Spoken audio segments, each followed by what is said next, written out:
사도 바울이 주목을 했던 고린도 교회 가운데 첫 번째 문제는 그들 가운데 있던 분파와 분쟁의 문제였습니다. 나는 아볼로에게 속해 있습니다. 나는 바울을 따르는 자입니다. 나는 베드로를 따르는 자입니다.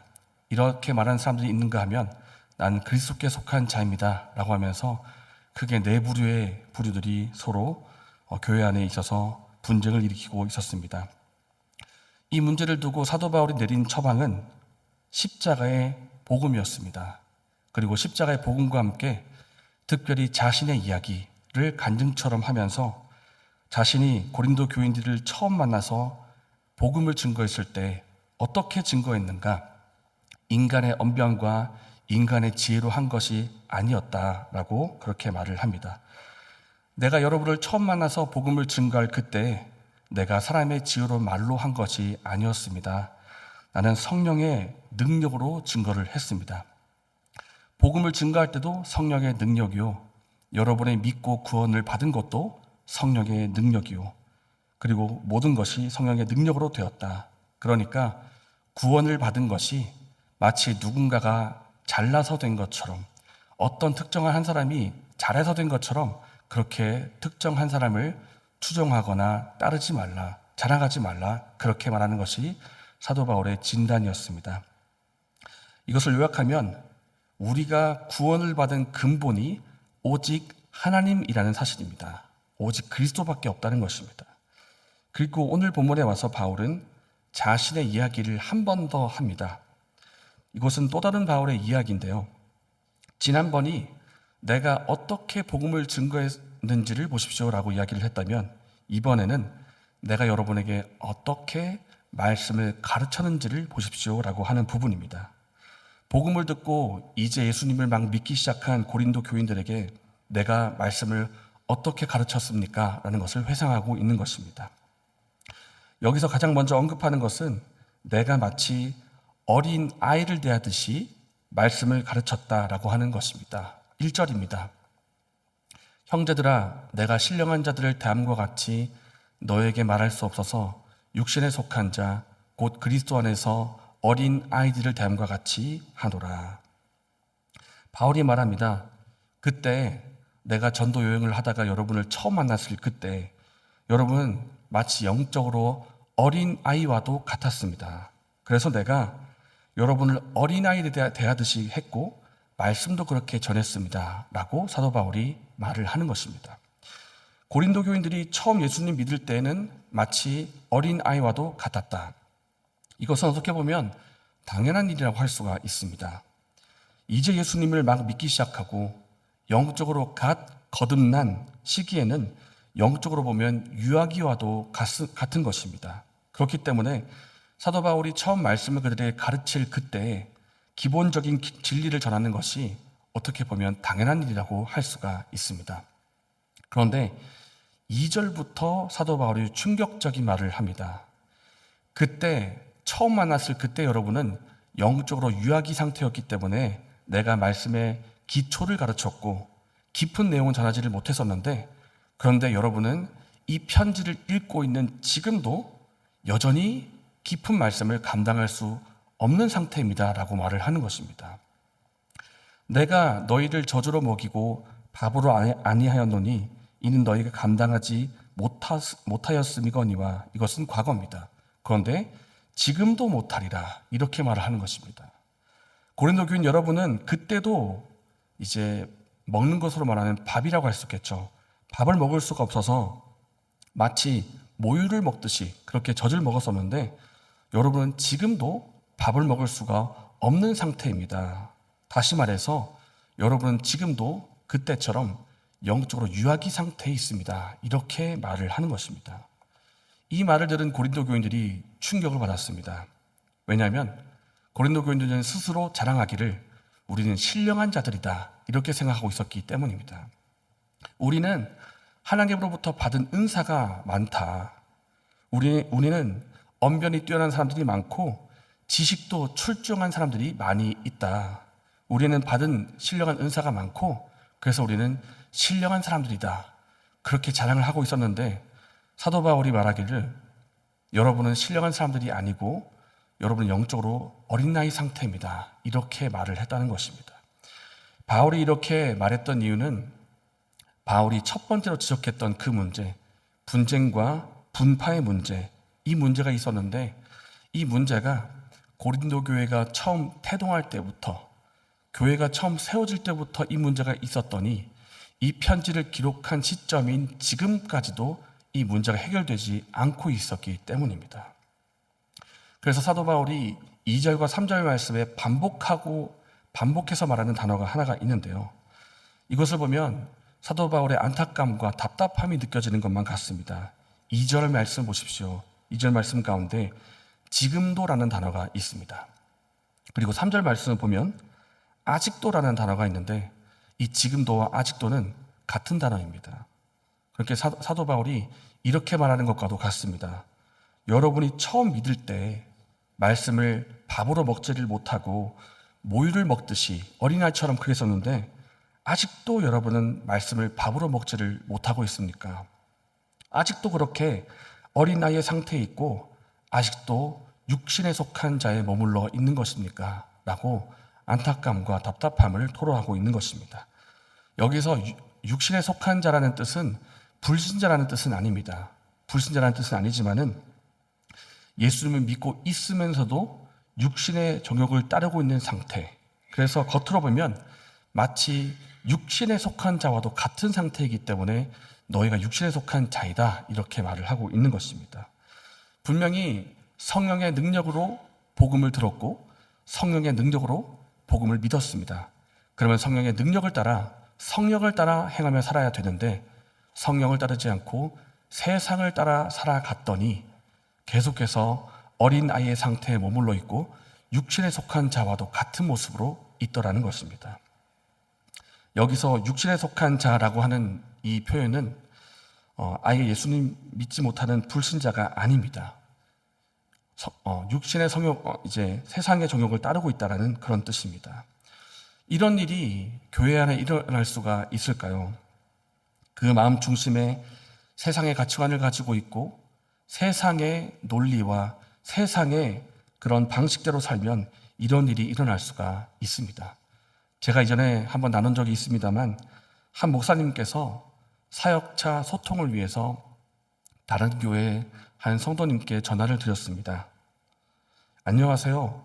어느 교회 누구 성도님이시죠? 그러자 돌아온 대답이 저 아니라는 겁니다. 저 그 성도 아닌데요.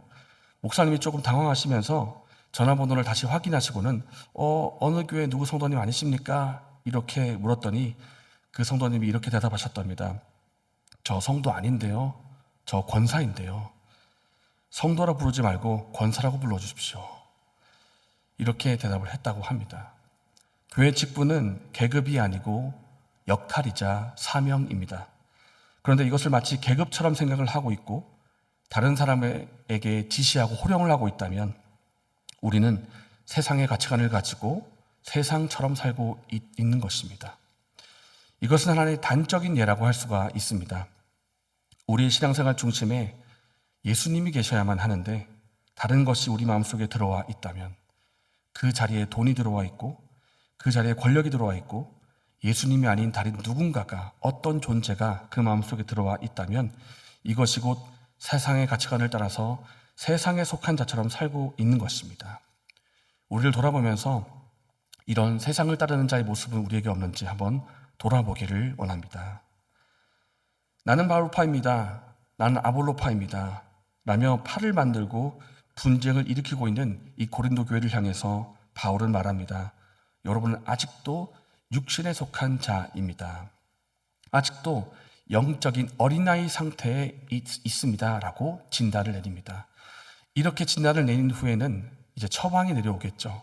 사도 바울이 2장처럼 3장에서도 처방을 내리는데 그 처방의 내용은 우리가 지금 발 딛고 있는 이 땅에 세워진 교회, 이 교회의 토대, 교회의 근본이 무엇인가 하는 것입니다.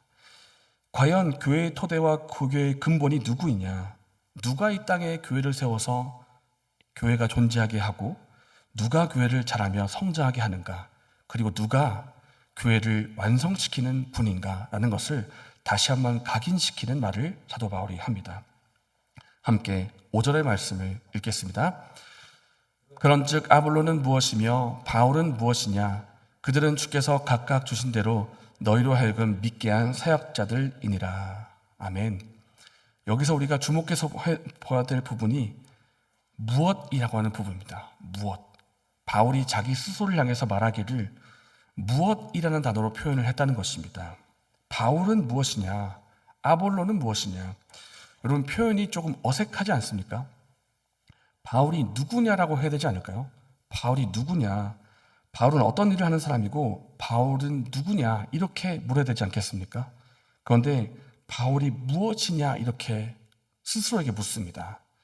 이 무엇이라는 단어는 마치 물건을 말할 때, 물건을 가리킬 때나 사람을 함부로 말할 때 쓰는 말이지 않습니까? 너 대체 뭐냐? 너 뭐야? 이렇게 할 때 그 뭐야가 지금 바울이 쓰고 있는 그 무엇과 같은 단어입니다.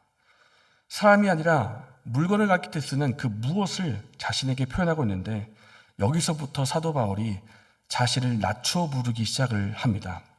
그리고 5절 끝에 나오는 사역자라는 단어를 주목해 보기 원합니다. 여기서 사도 바울은 또 한 번 자신을 낮추고 있는데요. 우리는 사역자들이니라 이렇게 한글 표현으로 보면 우아해 보이지만은 이 사역자라는 단어의 뜻을 헬라어로 보면 주된 의미가 종이라는 뜻입니다. 종이라는 뜻이고 집사라는 뜻입니다. 우리가 식당에서 웨이터를 보면 이제 와닿기가 좋은데요. 식당에 가면 웨이터가 손님을 늘 바라보면서 대기하고 있습니다. 손님이 음식을 먹다가 웨이터를 부릅니다. 그러면 웨이터가 당장에 손님에게 가서 손님, 무언가 찾을 것 있으십니까? 뭔가 주문하실 일이 있습니까? 이렇게 일을 주문받고 수행하는 사람이 웨이터인데요. 이렇게 웨이터, 수행원, 종과 같은 존재, 집사와 같은 존재가 바로 나 바울이다. 이렇게 말을 하고 있다는 것입니다. 이에 더해서 바울은 7절에 와서 자신을 더 낮추다 못해 이제는 거의 자기 비하에 가까운 그런 발언을 하고 있습니다. 함께 7절의 말씀을 읽겠습니다. 그런즉 심는 이나 물주는 이는 아무것도 아니로되 오직 자라게 하시는 이는 하나님뿐이니라. 사도 바울이 말합니다. 나는 아무것도 아니다. 사도 바울이 왜 아무것도 아닙니까? 사도 바울이 이방인의 사도로 부름을 받아서 1차, 2차, 3차 전도여행까지 하고 수많은 지역에 복음을 전하고 교회를 세웠던 사람이 바울입니다. 그리고 신약 성경에 수많은 부분을 받아서 기록한 사람이 또한 바울입니다. 바울이 얼마나 대단한 사람입니까? 그런데 자신에 대해서 아무것도 아니라고 말하는 이 이유는 자신이 복음을 전하고 말씀도 가르치고 교회도 세웠지만은 궁극적으로 교회를 세우시는 분, 궁극적으로 교회를 자라게 하시고 완성시키는 분은 오직 하나님이라는 이 한 가지 사실을 강조하기 위해서 이렇게 표현을 한 것입니다. 내가 교회의 근본이 아닙니다. 내가 교회의 토대가 아닙니다. 라고 이렇게 강조하는 것입니다. 사도 바울은 말합니다. 우리는 그냥 종일 뿐입니다. 하나님이 시키시는 일을 받아서 수행할 뿐입니다. 교회를 세우고 교회를 자라게 하시는 분은 내가 아니고 우리가 아닙니다. 우리가 교회의 토대가 아니고 근본이 아닙니다. 오직 하나님이십니다. 그런데 왜 우리처럼 아무것도 아닌 존재를 가지고 추종하고 따르고 우리의 이름으로 당파를 만들어서 서로 다투고 싸웁니까? 이런 질문을 사도 바울이 하고 있는 것입니다. 우리가 사역과 봉사를 할 때 이 바울과 같은 마음으로 봉사를 하면 좋겠습니다. 내가 주인공이 아닙니다. 내가 사역의 중심이 아닙니다. 나는 단지 하나님이 하라고 하신 그 일을 받아서 수행하는 수행원일 뿐입니다. 내가 세우는 것도 아니고 내가 교회를 자라게 하는 것도 아닙니다. 교회를 세우시고 교회를 자라게 하시는 분은 오직 하나님 한 분뿐입니다. 이 고백이 저 여러분에게 있기를 바랍니다. 나를 낮추고 하나님을 바라보면서 봉사하는 그 사람을 하나님께서 주목하여 보실 것입니다. 그리고 하나님께서 그 사람에게 상을 베풀어 주실 것입니다. 예수님 때문에 우리가 흘린 눈물이 있다면 예수님께서 그 눈물을 닦아주실 것입니다. 예수님 때문에 손해본 것이 있다면 예수님께서 그 손해본 것 갚아주실 것입니다. 예수님 때문에 희생과 봉사와 헌신한 것이 있다면 하나님께서 이 땅에 비교할 수 없는 하늘의 것으로 상으로 주실 것입니다. 이것을 믿고 세상의 방식을 따라 살아가는 것이 아니라 하나님을 자랑하고 하나님의 방식대로 하나님의 뜻을 행하며 살아가는 저와 여러분 되시기를 바랍니다.